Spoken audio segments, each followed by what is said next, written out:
If you give people time, people open up. And so we give people a rare opportunity, a real gift, and at the same time, a gift to ourselves of being present in a room when people are actually talking about ideas and feelings that matter to them and have shaped their lives.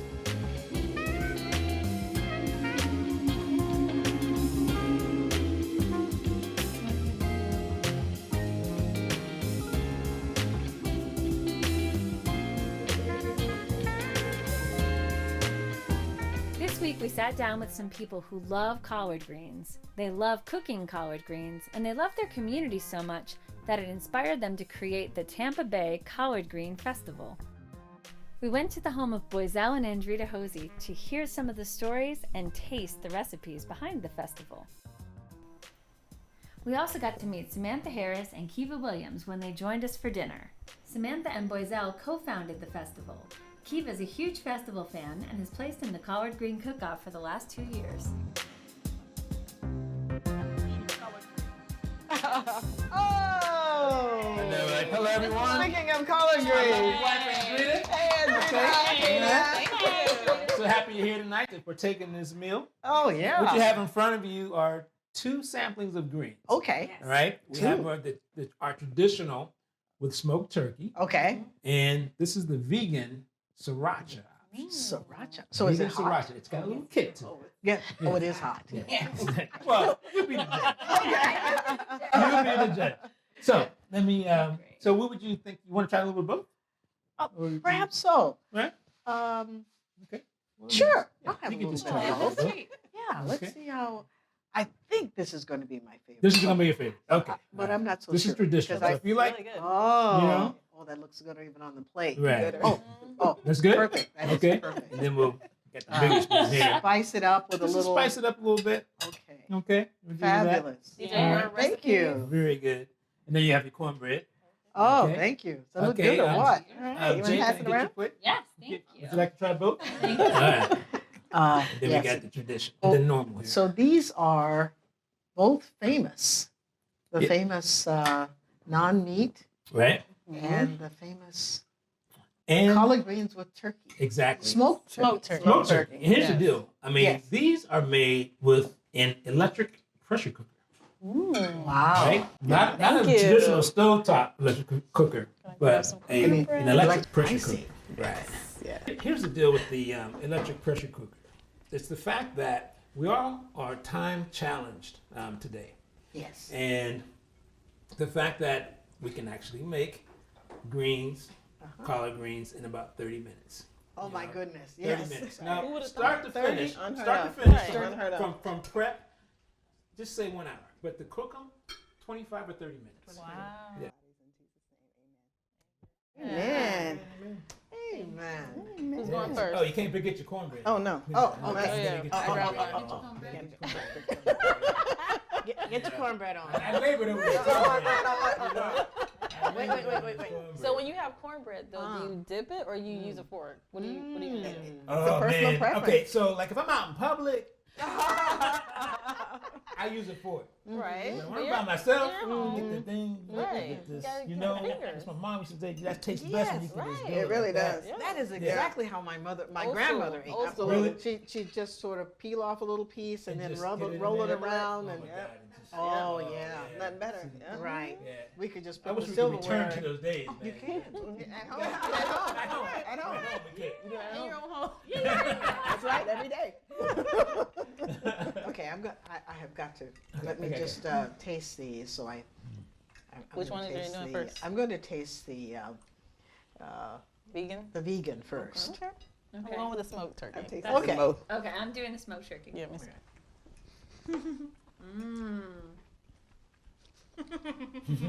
The smoked turkey is really good. You like that? Yes. Oh, that was so good. Yeah, it's my recipe. And Oh. it's Is not, it really? No, it is not her recipe. Rivalry. Whose recipe is See, it? that's how the shenanigans start. That's how it is. That's how the shenanigans start. Is this how the collard green there. festival started? Pretty much. You know. Okay, now I'm having the Wait, smoked this turkey. is how the festival got started? Yes. Well, Two friends Okay, I need to know. fighting over a recipe? Well, I mean, so we started, actually, Andrita and I, my wife, we bought an electric pressure cooker. So this thing arrived, and we started experimenting with making greens. Right? And so, we started off using smoked turkey, and we're using chicken broth. We were putting the chicken broth in the pot, and they were coming right. out pretty decent, and they were getting pretty good. And Drita loves collard greens, and she teaches liturgical dance at our church, and so a lot of her ladies would make her collard greens, big pots of collard greens. So one day, Miss Edith comes over. She brings over a big pot of collard greens, and I said, "Hey, Miss Edith, guess what? I'm getting pretty good at making collard greens in an electric pressure cooker." Man, she laughed me. Make no collard greens. Old school, right? Like grandma would be like, "What? What are you doing right now?" Exactly. Right. Exactly. It can't be done. It's Get them out of the kitchen. it sounds blasphemous. Exactly. But so I kind of took that as a challenge, and so and Drita had been coating the greens with like olive oil, and we had our seasonings that we were doing. And one day I forgot to put the liquid in the pressure cooker. I said, I don't know what's going to happen here because I forgot to put the liquid in the pot, but it was too late because it had locked. The pressure had started. It was counting down. That's why I'm scared of the pressure cookers. I'm scared of the whole locking thing and it's blowing up on me. Well, see, that's You're that's the old not stovetop. alone. I'm like, You're not alone. But that's the old stovetop style. Yeah. I mean, but the electrical ones, I haven't heard anything At all. like that. Okay. And it's precise. Okay. It's every time it's the same. Let's just say a word about those old ones, though. Yeah. Oh, Because man. they have ruined many Those seasons. projectiles. I'm scared. Yeah, horrible. People have put We heard a lot of stories about Exactly pressure what it cookers growing did. up. I remember like Sundays, we'd be kids, playing in the yard, and my mom would be cooking, and we knew when she pulled out that pressure cooker, we knew it'd be like another 3 or 4 hours before we ate. We already knew, so we just went outside and we just played. We got really tired, but I remember coming in, and it's just the noise. It's like this pressure. It's like this continuous Building. steam, like a steam. Scary. It just keeps going, and then she tells you when she takes it off the stove and she's putting it in the sink, she's like, "Back up, kids! Right. There's that flying projectile." because it was liable to just fly. She would literally tell us, "Okay, leave the kitchen." And she would put it under running water, and then she would open it up, and then the food would be ready. But again, it would be 3 to 4 hours later. I mean, we'd be almost dead. We started right. We weren't. now the pressure cookers are so much more sophisticated, right? Oh, yeah. Yeah. So you chose to use the Yeah. pressure cooker. to The make electric. greens. Yeah. Right. But you've been making collard greens in a regular pot. Actually, I think I might have made collard greens maybe once. More collard green confessions when we come back.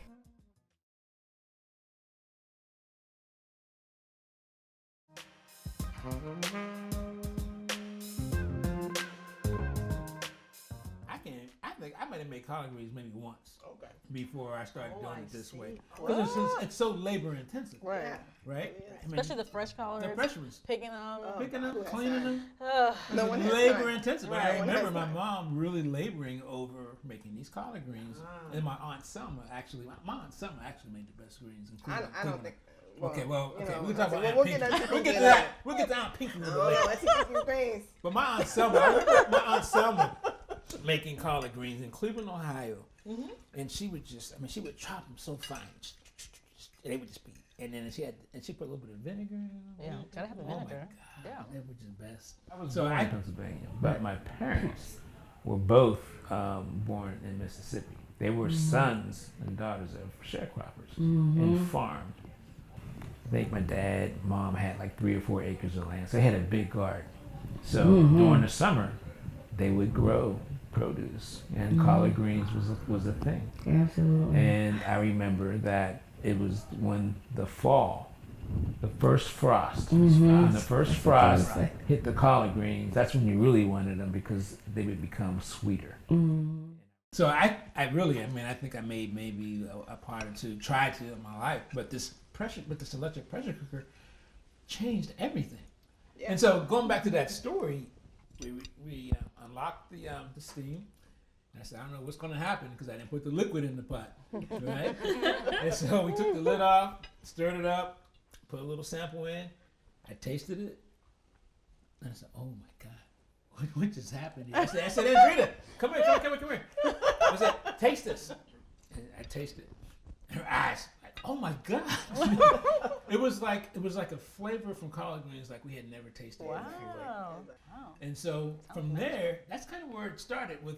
At that point, just sharing with friends of like, hey, check this out, and that's when Samantha and I started talking about, you know, the next thing. Because when the first time I gave her the greens, she had that same reaction. Yeah. But to this day, she won't admit that these are the best greens she's ever had. Oh, Right? It worst really is. ever. Listen, Because they were her there's greens. her Aunt Pinky. She said, these are almost. She emphasized almost. These are almost as good as my Aunt Pinky's greens. So what was it about Aunt Pinky's? I don't know. To this day, she has let me in her kitchen. Aunt Pinky was that aunt back in the day where we could not go in her kitchen. At no point in time, she was that kind of aunt. She's like, y'all better get out my kitchen. So I was never allowed in the kitchen. So when she let me in to see the rest, I was like, oh You my were like, gosh, oh I'm my honored. Auntie. She told me her recipe, and to this day, I won't tell him what the secret ingredient is. I'm going to get that recipe. Then you know you won't. Right. It's a turkey leg. I'll tell you that. It's a turkey leg. That's it. It's That's all you need to know. greens, and it's her special seasoning. So yeah, Auntie Pinky is no joke. Pinky. Yeah, so she'll be. I told her, I said, Auntie, you have to enter the collard cook-off because you're gonna win. You're gonna beat his greens. You're gonna beat. Well, I'm So sorry. is she gonna? Kiva. I'm sorry, Kiva. Listen, Because I'm just happy to be here. But hey, I love the festival, so I want to keep coming. You want to keep going? Yeah. So you're making it Yeah, work. yeah. That's great. So what about that festival? You two obviously were in some kind of competition. How'd you come up with the idea? Listen. Why a festival? There you go. What happened? We met at church. Me, him, and his wife. We met at church. We were raising funds for the kids to make it to Ohio. Right. And so he told me about this little stupid pressure cooker idea with his greens. And I'm like, listen, You're like, first of okay. all, you're wrong because Can't no do one it. makes their greens In in a a pressure pressure cooker. right. So I know they're horrible, but I'll taste them. Like no one does. Like who sure. does that? Right. But to his credit, he made some, and I said, you know what? I These are couldn't good. give him 100%. So I had to give him like 89. Right. I just say, you know, these are good. These are good. You're onto something. So our thing was, I too made collard greens with turkey meat as he does as well. And so we realized in the African American community that a lot of us, we don't really pay attention to what we're eating until it's, I don't want to say it's till it's too late. Obviously, we know we need to eat better. We know we need to go outside and walk and do these things that will give us a better quality of life. But how can we present this information to the community at large? What can we do? So I was telling you earlier, we wanted to sell the greens during the MLK Yeah, parade. we did. We were like, hey, so let's just make some greens. Let's make some greens. Let's just follow the parade route and sell them. Ooh. And then he went out of town, which left me to do it. And I was like, no. I'm not. That's too much work. It's going to be a negative. I'm not going to be able to do that. So we were sitting there talking. It's like, how can we get this idea out to the community? And we literally sat there. We said, what about a collard green festival? And for the next 20 minutes, we laughed. It was It funny. was the funniest joke. It was hysterical. We were like, what kind of silliness shenanigan is this? And then we pulled out our phones. We pulled out our phones and we looked up Google and we just said, hey, we just wanted to see if there were any collard green festivals. Right. Now this was like May, June of 2017. 2017. There was a collard green festival in Jacksonville. Right. Big Mamas in Sarasota was going. Right. There was some in other states. And then there was also one in Lithonia, Georgia. Lithonia, Georgia. Yep. To the original collard green To the festival. original collard green festival. Right. So we Yep. said we wanted to see what they were We doing. wanted to see what they were doing. And then from that point, we just figured out, okay, that's what they did. Right. Now what can we do? What can we do So here? you didn't want to do the same thing. We wanted to make it unique to our community. Right. Well, each time there's you bring in a celebrity chef. Right. You did that this year. Yes, we did. Who did you bring in this time? Tony Tipton Martin. I was just like the whole time, like just tell me more about our culture, about everything. She also is a proponent of eating healthier and preparing your foods in a healthier way, and the wealth of information that she shared with us was just mind-boggling. Well, she's a food journalist Mind-boggling. and a historian. Right. And through her cookbooks, the Jemima Code and her recent cookbook, Jubilee, which is on this year's New York Times list of best cookbooks of the year. It's not just a cookbook. Right. It's a history lesson, Yeah, it is. right? And so she's giving credit to the original culinary experts in the kitchen. Going even back to slavery Slaves time. who were You know, slaves, who were slaves. who were slaves. Right. Getting credit Right. for these recipes, right? And so people are still asking Yes. if we can bring her back. Yes. Legit, Right. yeah. Because it was just so much a wealth of information and knowledge.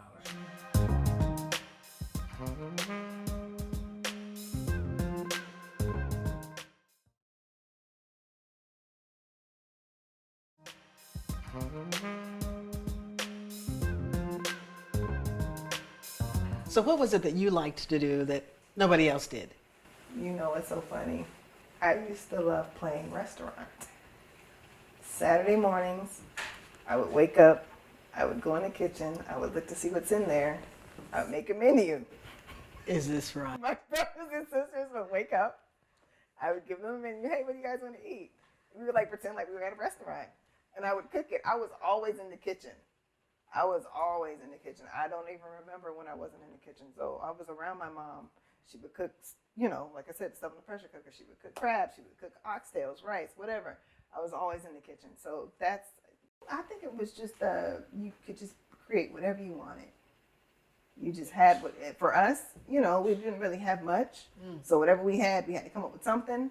So just being able to create something and just keep trying. Sometimes you'd have to throw it away. Sometimes you burnt it. Sometimes mom would yell. But after a while, you just kept trying and then you just finally got it. So I just love cooking. I love cooking. So the Collard Green Festival is just perfect for me. Yeah.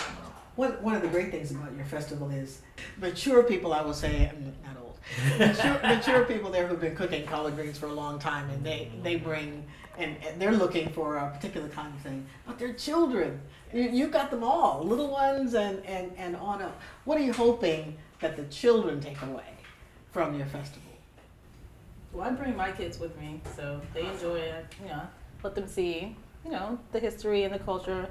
It's at a perfect location, the museum, so you're getting, you know, history lesson, and also you're seeing visual, you know, effects of collard greens and just the way people are utilizing it, or just, you know, incorporating it into your everyday life. That's the goal. It's a family event. You know, we want to encourage the adults in the household, but we want the children to also not be afraid of a broccoli or an asparagus. I mean, the collard green is the draw.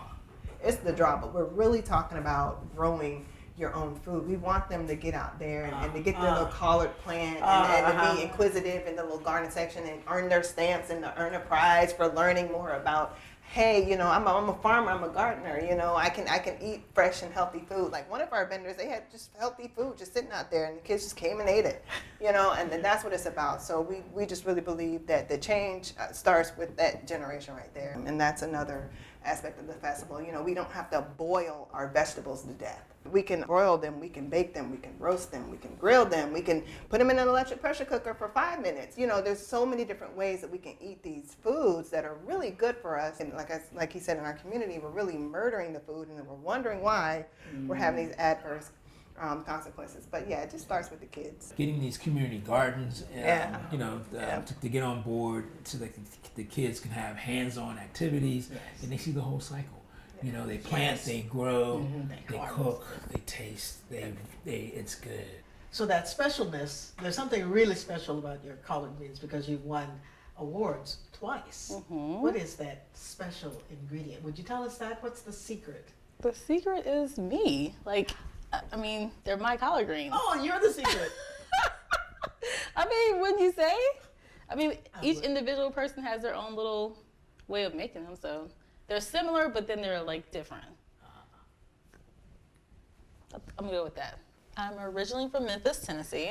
Is that right? Definitely a southern belle. As you're growing up, I know you talked about your mother is vegan. My mom and dad. Mom and dad are both vegan. Were their parents? No, so we grew up in How did this Memphis, happen? Tennessee. You know, Yes, it's a Memphis down is a south. neat kind of place. Yeah, so you know, we had your chitlins and your pork and your, you know, all that stuff. But my mom had like a health scare where she got breast cancer, and she didn't want to go the traditional route of like, you know, chemotherapy and radiation. She wanted to try like a homeopathic type of thing. So she decided to go the nature route. Like she just changed her diet. So she decided, I'm just gonna go all in and with, you know, trying like nutrition as a way of, you know, making food your medicine. So she did that and she became a vegetarian. She started as a vegetarian And then she gradually, when she saw the benefits, like started eliminating like dairy and stuff and became a vegan. What an amazing story. I know. I'm proud of her.